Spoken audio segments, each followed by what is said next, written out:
relativity. The Angelo Buono process lasted 2 years in Los Angeles. And yet there are still some lawyers who say, look, he's a nice character, as a matter of fact. There was some witness who said, also a criminal, who said, well, he's a nice guy. I asked him one day to burn a house of my enemy, and he wouldn't do it. He's a nice fellow. Erosion. A slow substitution of basic moral principles, whereby a criminal is not a criminal, actually. He's a defendant. Even if his guilt is proven, there is still a doubt. To kill or not to kill, to be or not to be. Thou shalt not kill, yes. But this line may not necessarily be applicable to a murderer. Thou shalt not murder. That should be the presumption, not that thou shalt not kill. Okay, labor relations. At this stage, within 15 to 20 years, we destroy the traditionally established links of bargaining between employer and employee. The classical Marxist-Leninist theory of natural exchange of goods. A person A has 5 sacks of grain and person B has 5 pairs of shoes. And the natural exchange without money is when they bargain between each other. And only with the introduction of the third force, C, an entirely third foreign stranger who says, no, don't give him 5 sacks of grain, give it to me, and you give me your 5 pairs of shoes, and I will distribute it accordingly, so that the economy will go. This is the death of natural exchange, death of natural bargaining. Well, trade unions were established 100 years ago. The objective was to improve working conditions and to protect the rights of workers from those employers who were abusing their right because they had more money. Objectively, at that time, initially, the trade union movement did work. What we see now is that the bargaining process is no longer resulting in the compromise, which is leading objectively to betterment of working conditions and increase of salary. What we see is that after each prolonged strike, the workers lose. Even if they have 10% increase of their salaries, they cannot catch up due to inflation and due to missed time. More than that, millions of people suffer from that strike because economy now is interdependent. It's intertwined like one body. If previously steel workers, say 100 years ago, could strike and nobody would suffer, now it's impossible anymore. If a garbage collector strikes today, the rest of the multi-million city is stinking. I mean, there's no more service. In Quebec, for example, we had the electricians who were on strike in the middle of winter. You can freeze your bottom, and they still were on strike. Did they catch up with the salary? No, they lost. Who benefited? The leaders of trade unions. What is the motivation for strike? Improving of workers' condition? No, obviously it's not. Then what is it? Ideology.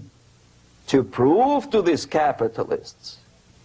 And the obedient horde of workers, like sheep, follow these people. And they cannot disobey. Why? Because if they do, you know what happens to them. Pickets, murders, shooting truck drivers by picketers. In Montreal, for example, I saw with my own eyes when I was correspondent of CBC, International, Canadian Broadcasting Corporation, when the workers of aircraft factory destroyed computers and the equipment in the factory. And the administration employed strike breakers. Their cars were turned upside down and burned. Their houses were burned. Their kids were intimidated. And some victims were there. Of that you can be sure. Why? To improve conditions of workers? No. Ideology. Okay, so this is what happens basically. It may or may not happen without the help of the Soviet Union. But the natural tendencies are being greatly taken advantage of and capitalized by the Soviet propaganda systems. How? Whenever trade union strikes, we have influx of propaganda, mass media, ideological dissemination. The workers' right, and we repeat it like parrots. Yes, workers' right. Whose rights? Workers? No. The only freedom of worker to sell his labor according to his own desire and will is taken away from him. By whom? By trade union boss. Unlimited power is given. Responsibility. I want to sell my labor not for $2.50 an hour, but for $2. I don't have right. My freedom is denied to me. I know that if I sell my work for $2 an hour, not for $3 an hour, I will compete better with the other guy who is lazy and more greedy. I don't need $3. I need only $2. No, I was made to believe by media, by business, by advertising agencies that I need more and more and more. Have you ever heard any advertising on TV to consume less? No. No way. Whether you need a six-cylinder car or not, you have to buy it. And hurry up.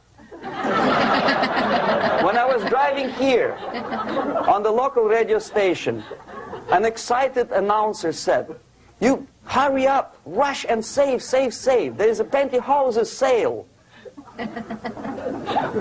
Save by buying more. See? Of course. It would be too naive to expect that KGB makes that advertising agency to do such a crazy commercial. No, of course not. But what we did when I was working for Novosti Press, we would snow plow editorial offices, student organizations, religious groups with literature of class struggle. If not directly Marxist-Leninist propaganda, then a propaganda of legitimate aspirations of working class, betterment of life, equality. Equality, mind you. President Kennedy once said, we will make America to believe that people are born equal. Are people born equal? Is there any mentioning in the Bible or any other holy scripture in any religion, if you don't believe me, go to the library and check it. There is not a single word about equality. Just the opposite. By your deeds, God will judge you. What you do is important. The merit of your personality. You cannot legislate equality. If you want to be equal, you have to be equal. You have to deserve it. And yet we build our society on the principle of equality. We say people are equal. We know it is false. It's a lie. Some people are tall and stupid. Others are short, bold, and clever.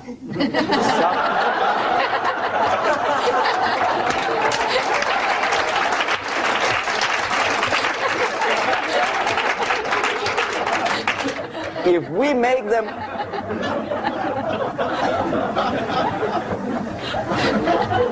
make them equal by force, if we put the principle of equality in the basis of our socio-political structure, it's the same thing as building a house on sand. Sooner or later it will collapse, and that's exactly what happens. And we, as Soviet propaganda makers, are trying to push you in the direction which you go yourself. Equality, yes, equality. People are equal. Land of equal opportunities. Is it true or not? Think about it. Equal opportunities. Should there be equal opportunities? For me, and for a lazy bastard who comes here from some other country and immediately registers as a welfare recipient, benefits? I never received a single dollar. No, sorry, I did receive once. But I never applied for welfare. For the 13 years, I took any job. Security guard, journalist, taxi driver, anything.